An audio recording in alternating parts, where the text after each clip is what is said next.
Құрметті достар, бүгін келесі сабағымызды жалғастырамыз. Spring Boot'ның ары қарай MVC жағын жалғастырамыз. Бұл жерде өтетін тақырыптарымыз бүгін веб-приложение жасаймыз Spring Boot пен MVC-ның қолының арқасында. Бұл жерде модель view controller деп аталатын паттерн, шаблон.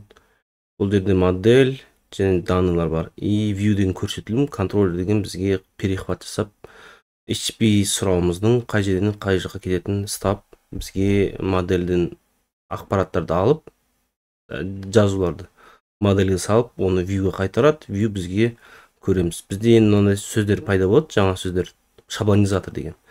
Біздің HTML-ымыз өзі статикалық түрде болғандықтан, бізге динамикалық түрде өзгертулер, көрсетулер болу керек. Мысалы, HTTP сұрауға, мысалы, атымды жазған кезде менің атымды шығарып беретіндей, әркім адам әр сұрауда өзінің атын жазса, соның атын шығарып беретіндей, немесе мына мысалда түсін атын өзгертетін нәрсе туралы көрсетіледі. Тақырыптарға тоқталып кететін болсақ, біріншісінде шаблонизатормен қалай жұмыс істеуі көрсетеді.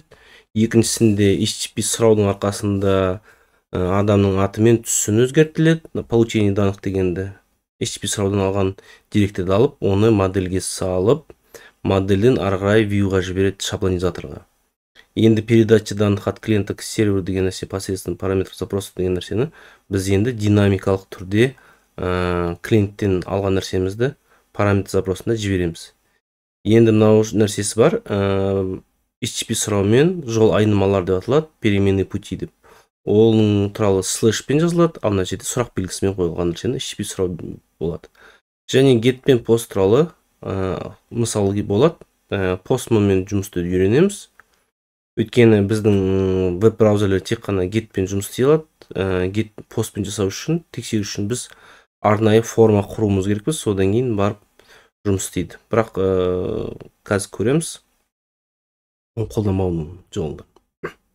Алдындағы 7-ші сабағымның дұрыс шықпаған себебі мен мына жерде рефактор дейін қазір.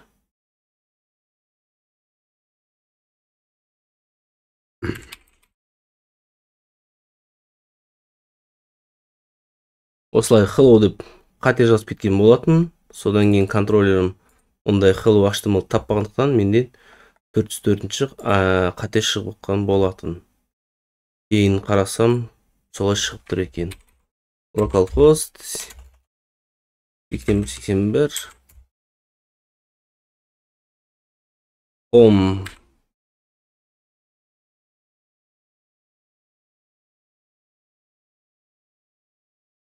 так.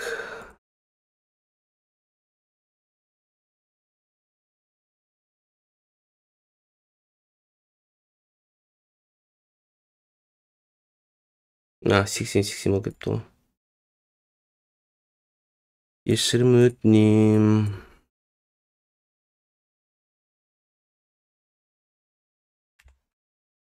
Міне көрдіңіздер ме? Home'ды таппай қалған болатын. Менде кейбір жерде кеш қалып қалғандықтан солай істеп тұр. Сонымен анан өзгертілмеді ме?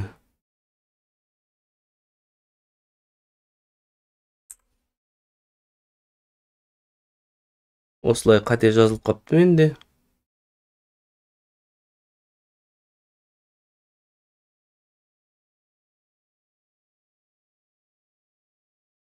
Программам қосылды.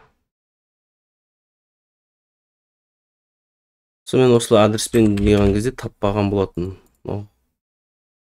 Кеште сақталып қалды, түсініксіз.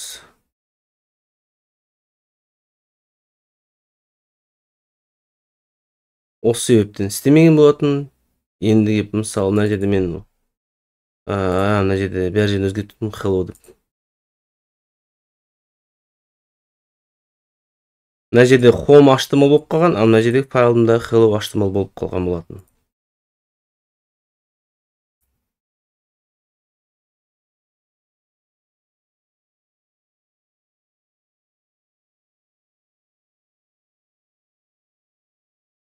Мінекеңіздер.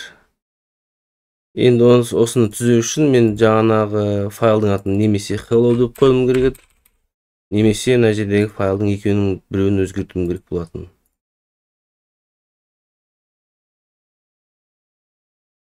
Программамыз қосылды.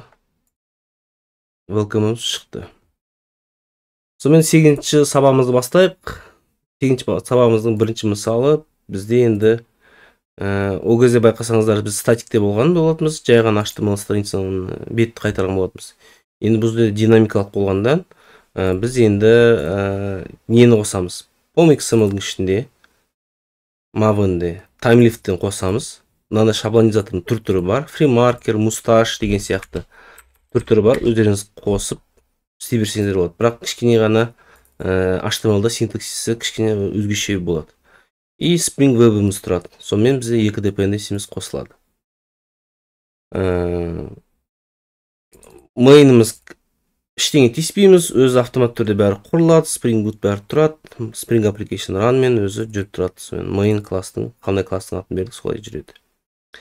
Енді біздің Home HTML-ымызды қарасаңыздар, static емес, template деген пакеттің ішінде тұрады. Өйткені динамикалық түргенде шаблон ретінде тұрғандықтан бізге өзі автомат түрде template өзі ашып береді, TimeLift қосқан кезде. Енді main контроллерге қайтадан кетеміз. Бұл жердегі тақырыбымыз кішкене қазір бір кішкене айтып кетем. Модель view-дің қалай жұмыс істеп еткенін.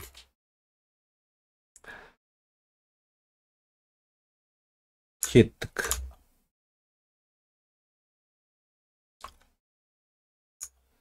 Мысалы қазір localhost деген адресіміз бар, сайтымыз, сол сайтқа запростар қалай жүретін. Бірінші қадам біз localhost 80 деп запрос жібереміз. Сол запрос жіберген кезде dispatch сервер деп айтқан нәрсеміз Tomcat-тың ішіндегі HTTP сұрауларды перехват жасайды. Мынау жауаптар, мынау сұраулар.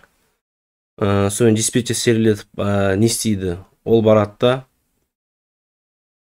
контроллер бойынша кетеді, контроллерға барып қарайды. Оның ішінде карта обработчик деген нәрсе бар. Контроллердің ішінде қандай представление бар екенін қайтарады.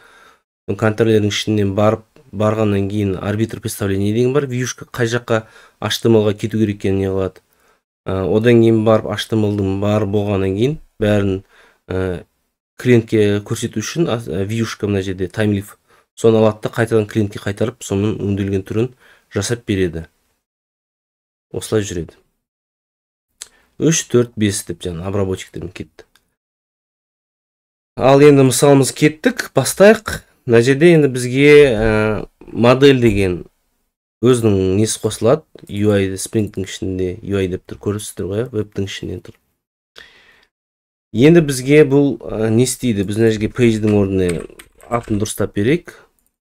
Модель деп.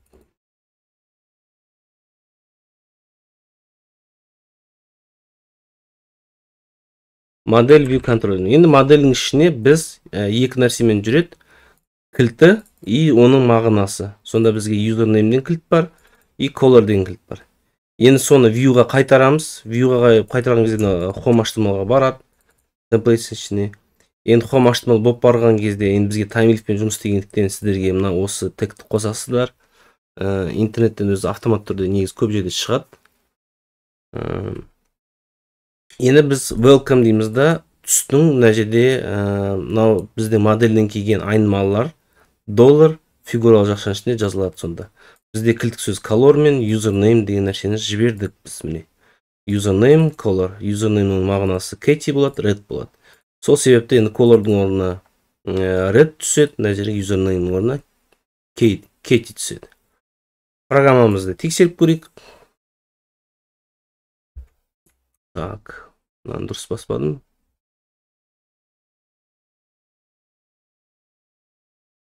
Main'ді запускать етеміз. Порт 8080. Қазір әбден көтерілсін. 8080. Адресіміздің біздің контроліміз адресы home. Home'ды жібердік.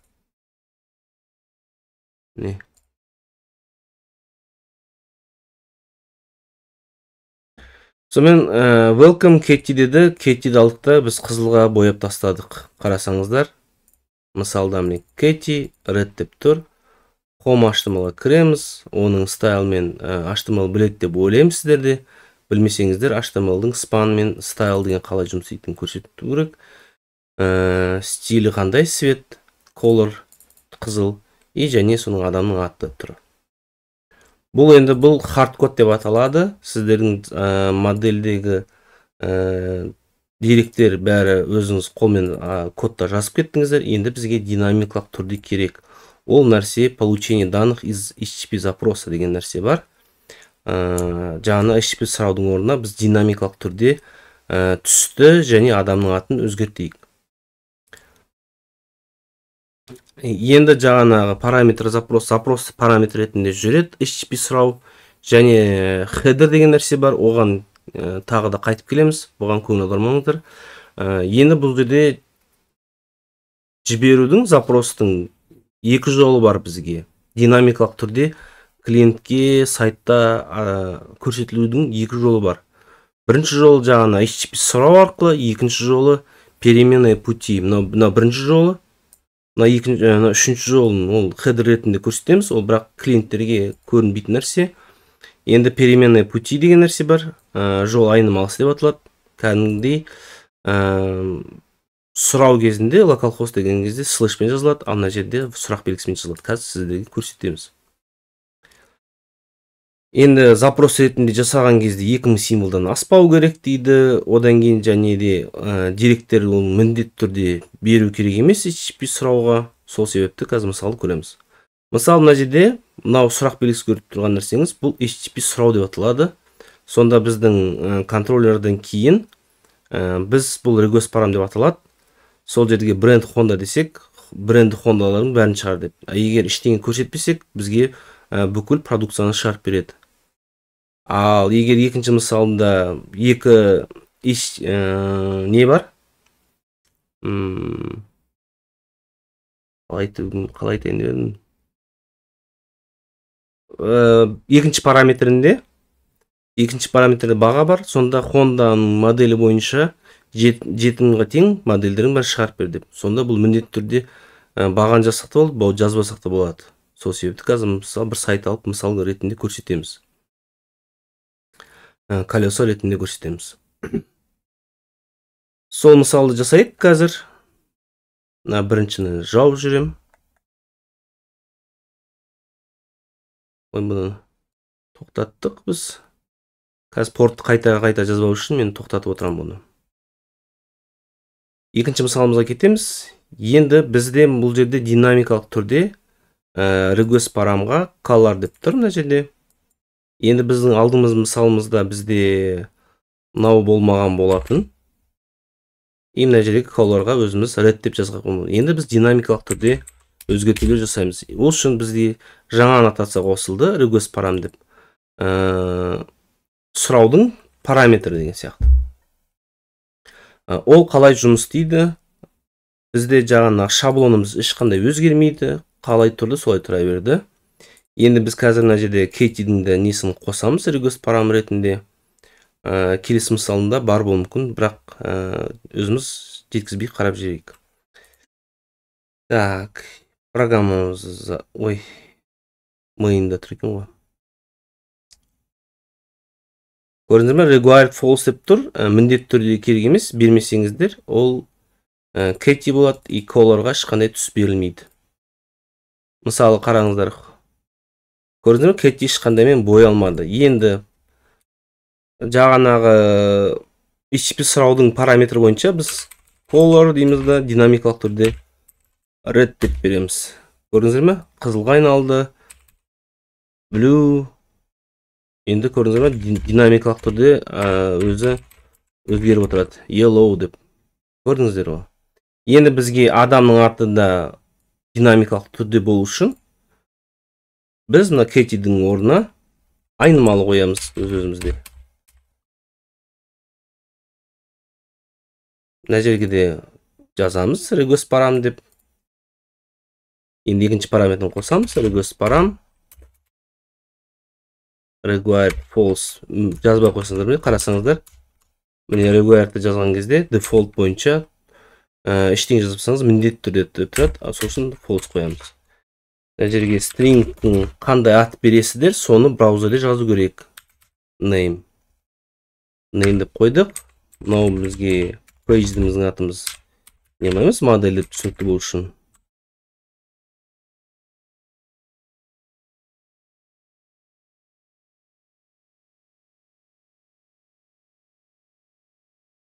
Енді name'ді қостық. Программамыз қайтадан перезапуск жасаймыз. Енді мен енді біздің параметріміз бір параметр емес, екі параметрден тұрса, мынау және деген мағынаны білдіреді бізге. Екінші параметр name дан деп не аламыз. Көрдіңіз бе? Данияға ауысты. Міне редпен жасадым. Браузерде әртүрлі өзгеріп отыр. Сонымен динамикалық түрде болды. Сонымен жаңағы usernamemiz бәріміз автомат түрде әдемі динамикалық түрде болып кеп тұр. Енді осы мысалды динамикалық түрде сайттарда, басқа жерлерде қалай қолданатын көрейік. Мысалы, колеса сайтына кірейік. Так, міне легковойды бастым, Алматыны бастым, поиск объявленияға жібердім. Міне көрдіңіздер ме? Мына Алматы, бұл переменный пути деп аталады. Қазір әлі көңіл аудармаңыздар. Енді Тойотаны бастым, Камриді бастым, переменный путиға кетіп жатыр. Енді мен бағаны 1000 теңгемен 100 000 арасында деп бердім. 10 000-нан жоғары болсын дейді. Жылы екен бұл жерде. Кешірім өтінем. Не көрдіңіздер ме? Мына жерде бұл массив ретінде тұр, бірақ көңіл аудармаңыздар, бізге годпен көрдің параметр запросында ретінде жүрді. Ал мынау Алматы деген pass variable деп аталады. Жол айнымалар деп. Онды қазір мысал болады сіздерде. Мысалы бағасын қояйық. 20 000 и 55 миллион қояйық. Көрдіңіздер ме? Price to деп кетіп отыр массив ретінде. Бізге бұл бір рет болып тұр, көңіл аудармаймыз. Так. Мынау нәрсеміз түсінікті деп ойлаймын. Ол получение данных HTTP запрос деп аталады. Деректерді HTTP запрос арқылы алу. Енді біз жаңағы параметр запростардың бәрін беруді үйрендік оны. Енді бізге pass variable туралы мысал келтіреді. Онда біз қарастырамыз. Мынау жаңа айттым, сұраудың параметр арқылы, мысалы color деп сұрақ белгісі бүйтіп тұрса, ол параметр запросы деп нәрсені біледі. Request парамның бірінші параметрі color екен, оның мәні blue екенін көресіздер. Ал переменный путида контроллерден кейін, адресінен кейін міндетті түрде сұрақ белгісі болмай жол болып слэшпен жүре береді арғы. Ережесінде айтып кетеміз қазір. Мынау сұраудың параметрлері бойынша іздеу, request парам арқылы жұмыс істеу. Бұны тоқтатамыз.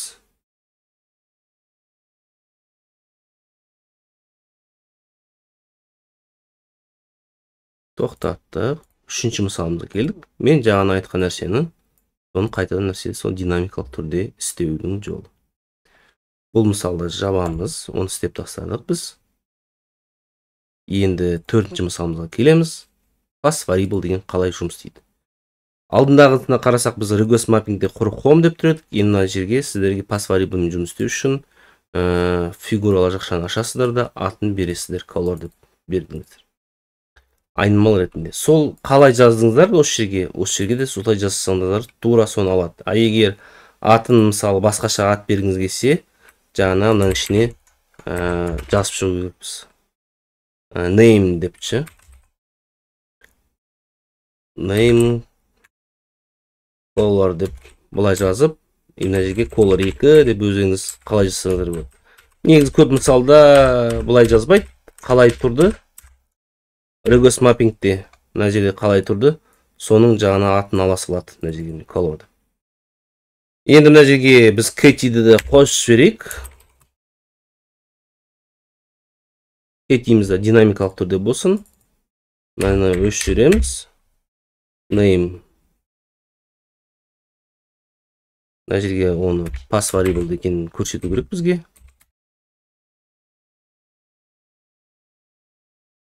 Сан қою үшін string деп integer деп қоя берсеңіздер болады. Сан ғана қабылдау үшін. Мына жерге модель деп кетейік.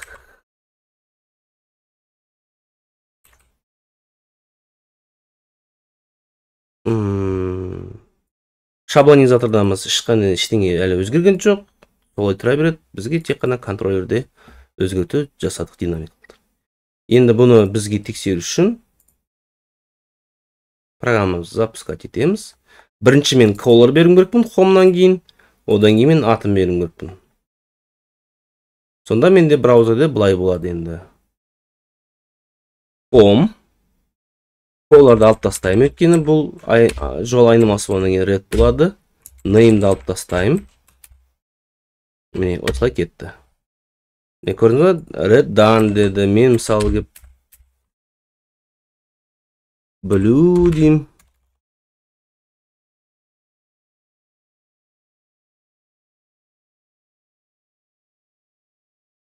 Даниктен көрдіңіз ме? Егер мен енді екінші параметрді, екінші жол айнымасын көрсетпесем, қате береді. Өйткені ол pass variable бізде міндетті түрде қолдану керек. Оның бүкіл параметрін көрсету керек. Ал request параметрді сіз көрсетсеңіз де, көрсетпесеңіз де болатын еді. Required false болатын. Айырмашылық сол, request параметрінің мен pass variable. Енді мысалы кітаптағы ережені қарап жүрейік. Енді жаңа қарасаңыздар, сұраудың параметрі бойынша міндетті түрде емес параметр болды. Required false болған. Енді переменный путида жаңа жол айнымасында. Оған міндетті түрде көрсету кереккен параметрі жаңа запростың параметрі бойынша көп параметр беруге ыңғайсыз, өйткені 4, 5, 6 рет жаза бересіз, ыңғайсыз, оқуға ыңғайсыз болады.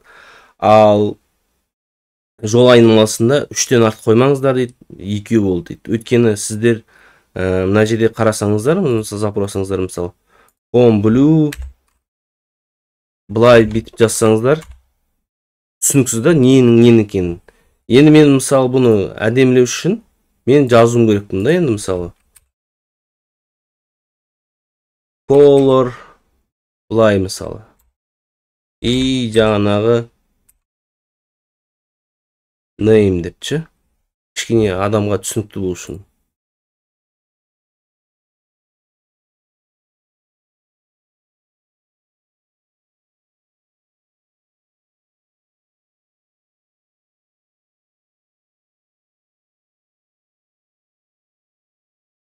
Мә көрдіңіздер ме? Name color деген просто ешқандай айнымалы ретінде емес. Бүкіл жаңа адрес болып кетіп тұр. Сонда мысалы сіздерге мынандай жағдай болуы мүмкін, мысалы мынандай болуы мүмкін да, мысалы ID деп қоя салайын сендерге. Потом ID отдел. Сонда бізде браузерде былай жазатын едік те, сол кезде қарасаңыздар. Бірінші департамент, бірінші не деп, сол кезде түсінбей қаламыз да, қайсысы немен болған. Сол себепті көбінесе сөйтіп жазған дұрыс болады, бірақ көрдіңіздер ме, артық асырмау керек. Кейбір разработчиктер жаңағы сұрау бойынша оқу қиын дейді, кейбіреуіне переменный путимен оқу оңай дейді, бірақ ол поиск Google'да тез табылады дейді. Pass variable'ды түсіндірдім деп ойлаймын сіздерге, жақсы болды деп. Енді мына көрдіңіздер ме, қате беріп тұр.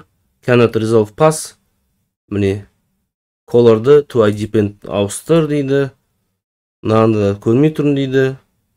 Rename мынаған не ал дейді. Сонымен аттарын немесе аттарын түзеу керек.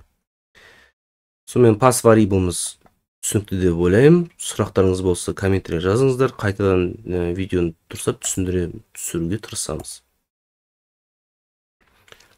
Так. Енді бізде request ненің орнына, request mapping орнына біз енді get mapping, post mapping деген аннотацияны қолдану арқылы ол request mappingтің заменасын жасайды. Request mappingтің бір ғана айырмашылығы get mappingтер немен ғана істейді. Қарасаңыздар, метод ғана жұмыс істейді mappingтер. Ал request mapping ол классқа да істейді.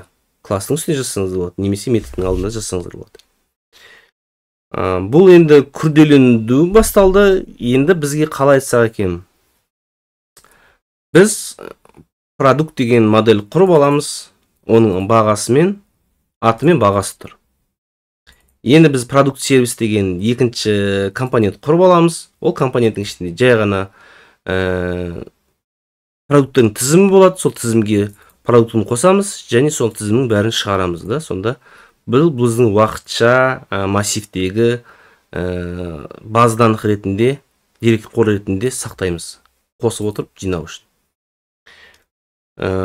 Мына жерде продуктымыз кішкене сәл өзгереді. Енді бізге each деген нәрсе, for each деген нәрсе, Javaдағы нәрсе тізімді алады да, оны бір-бірден бөлек p деген объектке салып, сол p деген объекттің ішінен атын, продукттың атын және бағасын шығарып отырамыз. Мынау списоктер тізімін шығару, ал мынау бізге қосу формада. HTML білет деп ойлаймын. Енді продуктқа барған кезде метод post деген методты жібереміз. Ал оқыған кезде біз мынау продукт ашқан кезде бізге бұл get mapping пен мына жаққа кетеді. Ол бізге find all мен бүкіл тапқанын жібереді, қайтарады. Соны қайтарған кезде мынаған барады да, мынаның бәрі көрсетіледі бізде. Ең бастысы пустой болады, бос болады. Содан кейін астында бір кнопка тұрады, add product деген. Сол кезде қосылған нәрсе бар, қайтадан мынауған бетке қайтып келеді. Сол кезде мынаның несі қосылған продуктымыз аты тұрады. Болды, динамикалық түрде мынау бір-бірден массив ретінде қосылады. Мынау таблица әрбір жолға шығарып отырады қосылған заттарды. Енді қарасаңыздар, аты name и price болып тұр. Енді форма кішкене продуктқа кетеміз. Көрдіңіздер ме? Мына жердегі HTML формада келген name мен price бізге request параметр ретінде келеді. Соның жаңағы продукттың моделін құрамыз. Бұл продукттың моделін құрған нәрсені біз енді мына жерде естеріңізде болса DI туралы өткен болатынбыз. Бұл жаңағы внедрение зависимости, тәуелділіктің ендірудің конструктор арқылы болған болатын. Енді біз сол компонентке продукттың қосамыз. Сонымен және сол компоненттің ішінен қосқан продукттың бәрін шығарамыз да. Массив болады, өйткені ол продукт сол деген массив тізім болады. Сол тізімнің листін қайтарады. Енді тізімін қайтарғаннан кейін ол бізге массив болып келеді. Мына жерге продукт HTML-ға кетсек, мына жерде соны бөліп объектісін шығарып отырмыз. Енді бұл объектінің бір-бірден шығарып отырамыз. Мысалымызды қосу үшін біз localhost продукт 8080 дегенге кетеміз қазір. Соған барайық.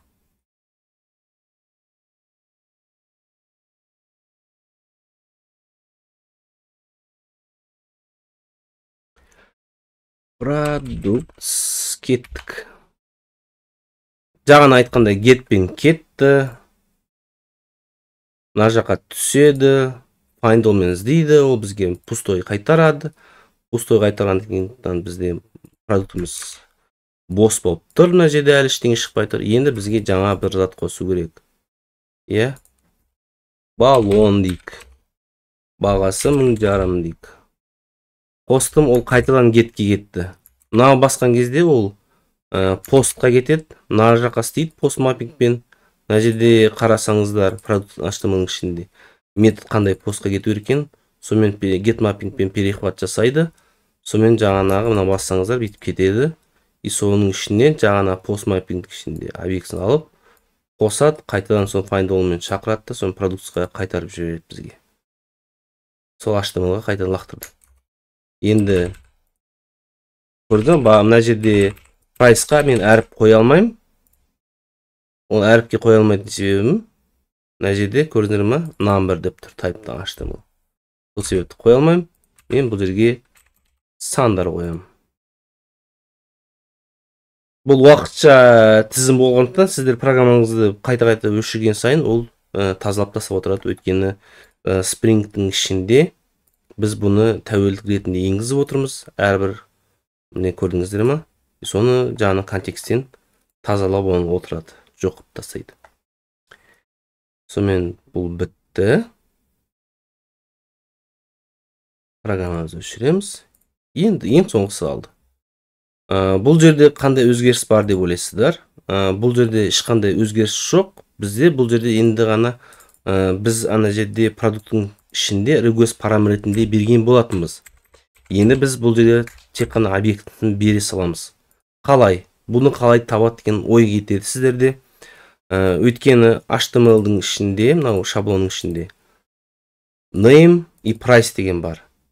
Сол нәрсені қалай жазылды, біздің модельдеріңіз қандай тұр, аты бірдей болса, бізге Spring MVC, Spring Boot автомат түрде соның типтес екенін білу арқылы бізге міндетті түрде енгізіп беретін. Көрдіңіз ба? P деп дела.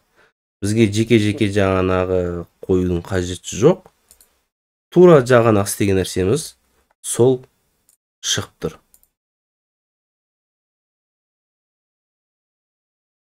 Қазір. Қоспаппын ғой.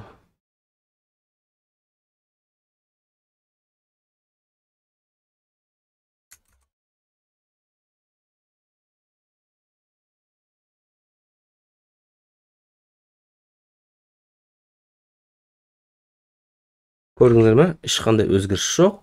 И мына жерде кітаптың нәрсесінен мысалынан айтып кетейік.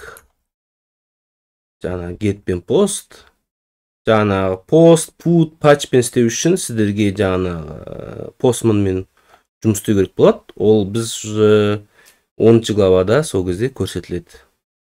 Не көрдіңіздер ме? Міне продукт names бойынша продуктыны тартып алады қазір. Мына жерде мысалын айтып кетейін.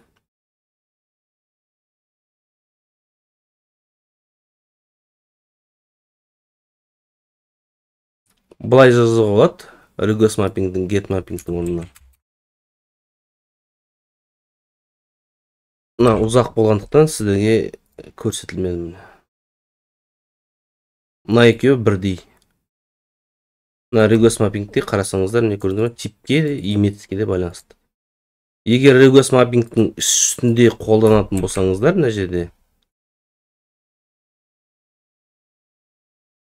сіздердің адрестеріңіз енді products, оның ішінде products'ке кетіп қалады. Мынаны алып тастасаңыздар да сол products'ты білдіреді.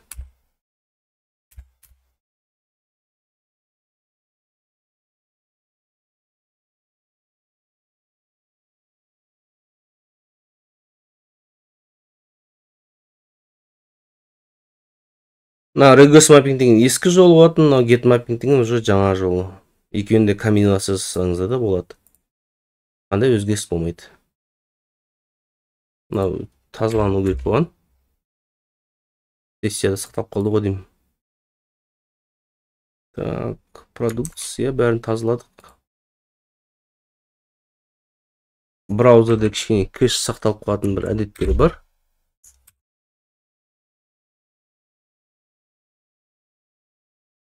Мен қоспадым ба? Қазір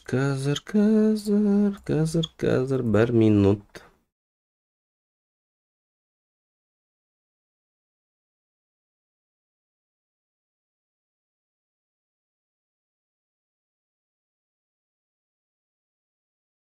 Бәсе.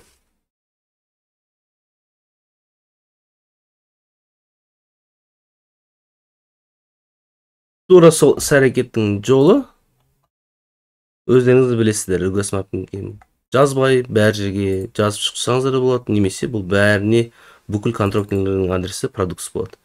Сіздер мысалы get mapping деп енді put mapping қойсаңыздар да болады. Ол үшін сіздерге postman керек. Postman ішінде HTTP запростын көрсету керек болады. Жарайды, сіздерге көрсетіп кетейін. Қаша жасамайық.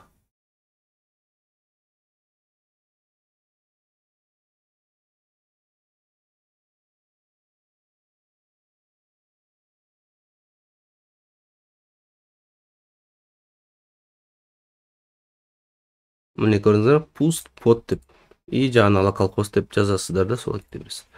Жаңа посттың істеген нәрсесін ключіміз ал жаңа name деп жаза бересіздер. Ол осылай міне көрдіңіздер ме? Сұрақ белгісі request параметріне кете береді. Pass variable не болса, pass variable болса, local host аты мысалы name деп бүйтіп мысалы кете бересіздер, мысалы red деп сондай нәрсені білдіреді. Оны әлі сабақ болады, айтам, түсіндірем. Мен түсінікті деп болды деп ойлаймын. Енді қазір резюмесін қарап жейік. Так. Price.